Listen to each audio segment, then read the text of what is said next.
Olha, para mim é um privilégio poder estar aqui, a gente poder estar conversando sobre esse assunto que é tão gostoso, tão bom de falar. É algo que a gente vive isso todo dia, né, pastor?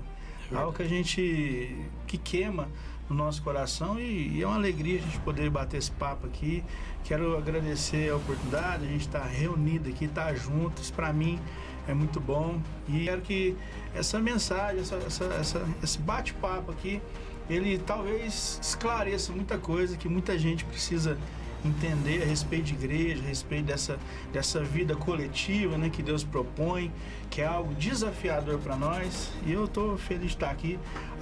Eu nasci e fui criado aqui e sou muito feliz por essa cidade. Eu amo demais essa cidade, amo o povo dessa cidade. Eu queria assim que o Senhor nos usasse da maneira que Ele quisesse, para a gente poder servir essa cidade, servir uns aos outros e a gente poder estar junto e viver essa proposta de Deus de sermos uma família.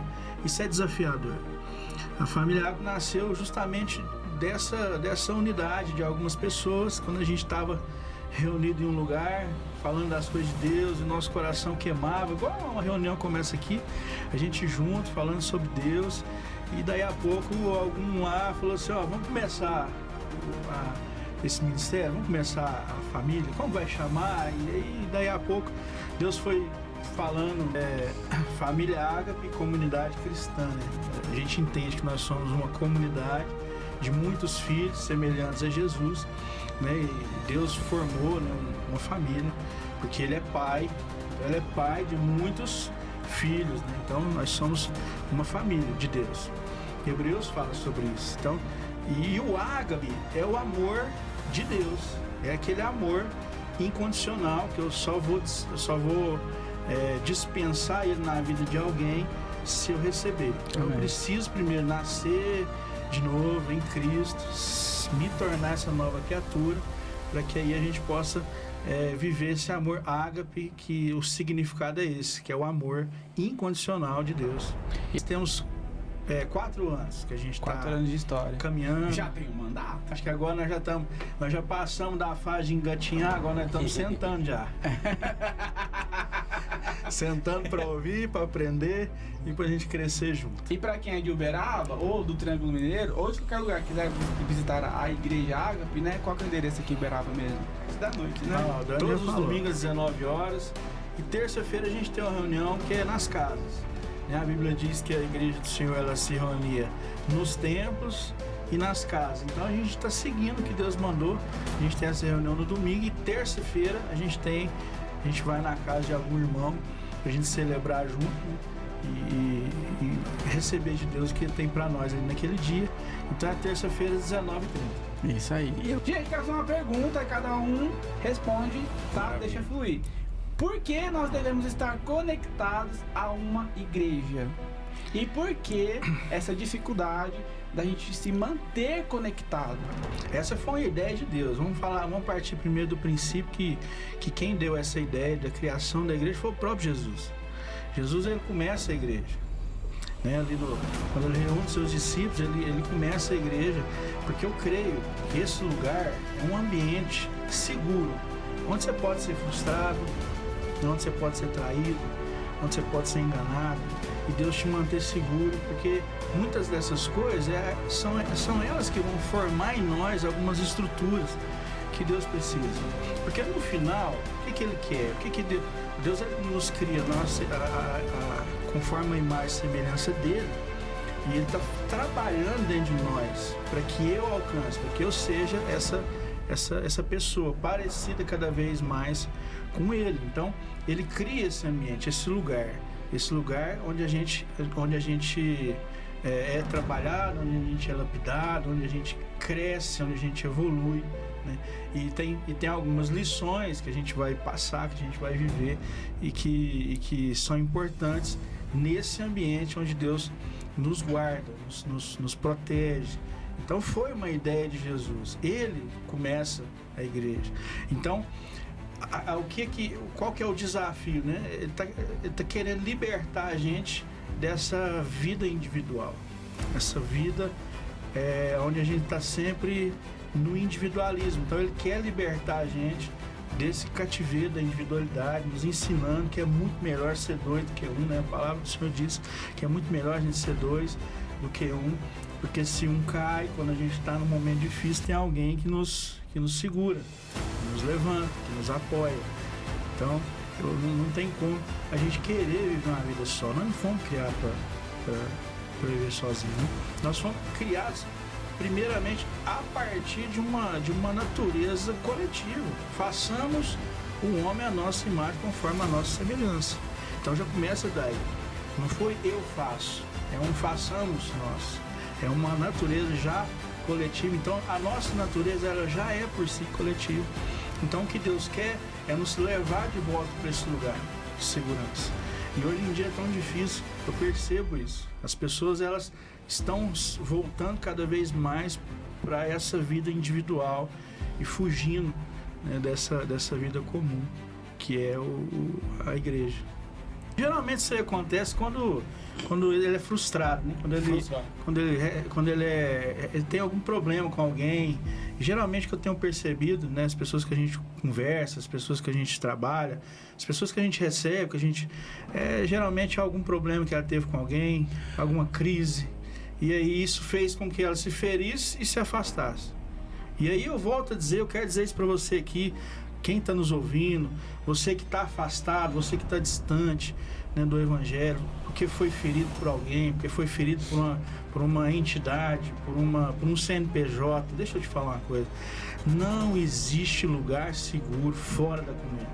Não existe um lugar seguro, porque o Senhor nos compara.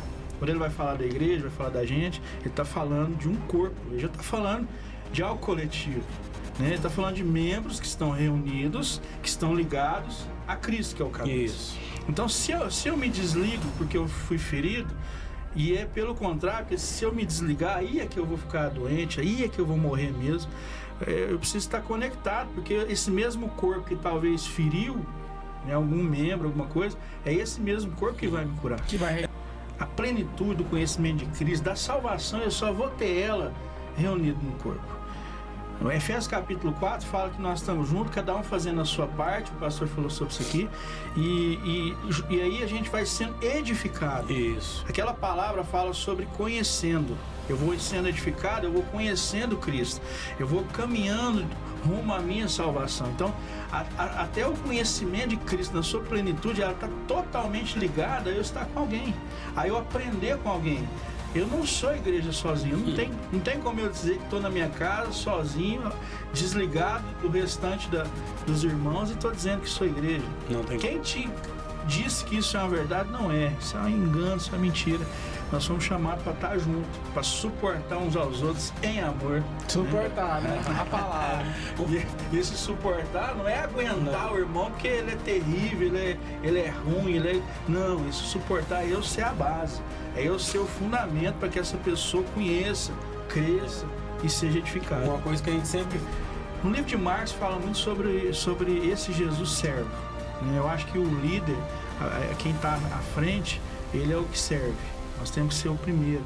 Não existe uma liderança bem sucedida se tem ali um cara, uma pessoa, uma mulher que não serve os seus irmãos. Nós fomos chamados para isso, né?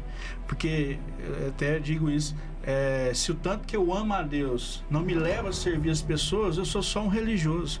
Eu sou só um cara que serve um sistema e que não entendeu ainda, não fui tocado, eu ainda não recebi esse amor que é de Cristo, e aí eu não consigo transmitir, porque eu só dou aquilo que eu tenho.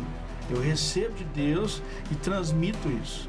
Então, aí a gente, né, lá na comunidade, a gente fala isso, só a gente crucificada vai amar. Só a gente crucificada vai servir sem esperar nada em troca.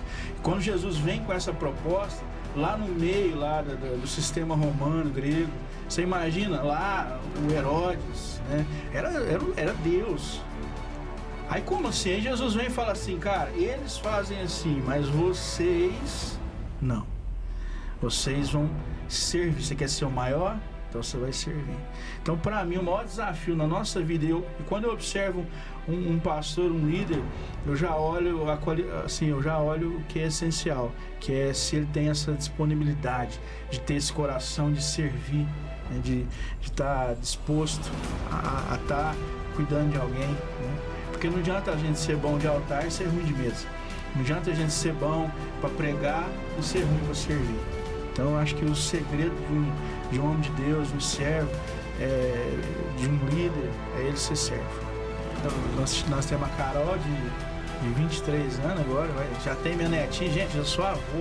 Não parece, né, pastor Jânio? Cara, não parece. Me preocupa, tem hora que eu falo assim, será? Ele é avô, mas eu tô solteiro, viu, irmãs? Que estão orando, eu também tô no lado de cá. Aleluia! Eu percebo que a gente precisa se alinhar com a palavra, a gente precisa se alinhar com Deus. A gente brinca aqui e ri, mas isso é um assunto muito polêmico. É verdade. E muito sério, né? O que às vezes confunde as pessoas, e eu quero falar isso aqui um pouquinho. Eu quero falar isso. João capítulo 17, sabe qual que foi a última oração? A última oração que Jesus faz, lá em João 17. A última oração, imagine pastor Damar, você tem a última oportunidade de fazer a última oração da sua vida e depois você vai embora. Essa era aquele momento que Jesus estava vivendo. Então ele ora e ele faz uma oração que hoje é o maior desafio nosso. Aí eu vou falar como igreja e depois a respeito dos filhos, né? Ele ora e fala assim: eu oro para que vocês sejam um.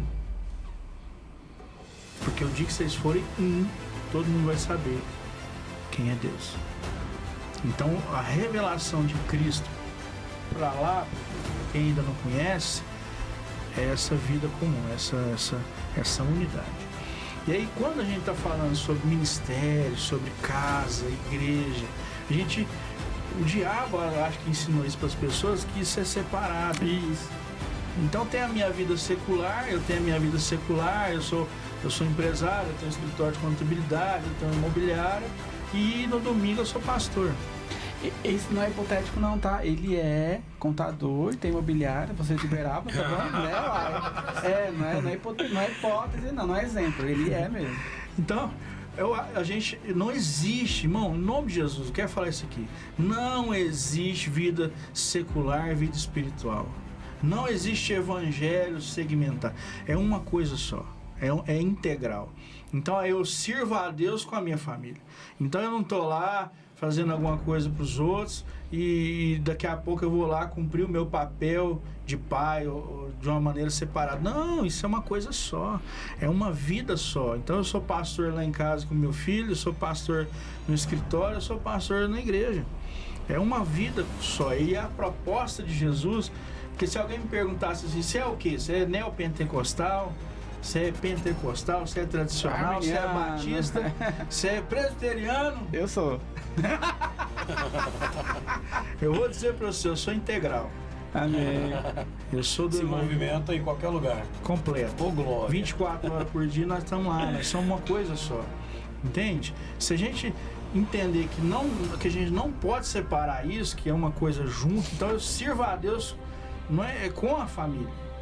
Então quando o meu filho ele vive junto comigo nessa vida comum, diária, e ele entende que isso é a nossa vida, não é que eu estou lá servindo como pastor, não, essa é a nossa vida, cuidar uns dos outros. Quando ele entende, ele começa a viver isso junto, aí ele passa a fazer parte disso. Aí isso, a gente não tem esse problema. O pastor comentando, ele falou assim, que o lugar onde mais acontece desvio de filhos, não só de pastores, mas de líderes, é o banco de trás do carro. É onde ele está escutando tudo que você está falando, então a gente tem que entender que a gente precisa acabar com isso na nossa vida. É verdade. A gente tem que se alegrar. Isso que o pastor Lindomar falou, isso é muito sério, mano. Eu vejo isso. A gente troca ideia, a gente conversa com muitos pastores. Para a maioria deles, gente, é peso, é cansativo, é desgaste. Não é Isso precisa ser uma alegria.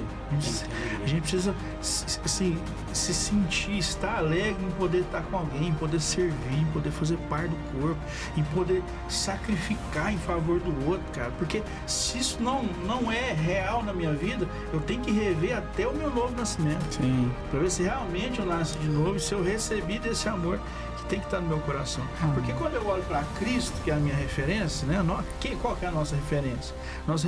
Eu admiro muitos homens de Deus, admiro Paulo, admiro o pastor Lindomar, admiro o pastor Guto, mas eu tenho como modelo, exemplo, Cristo.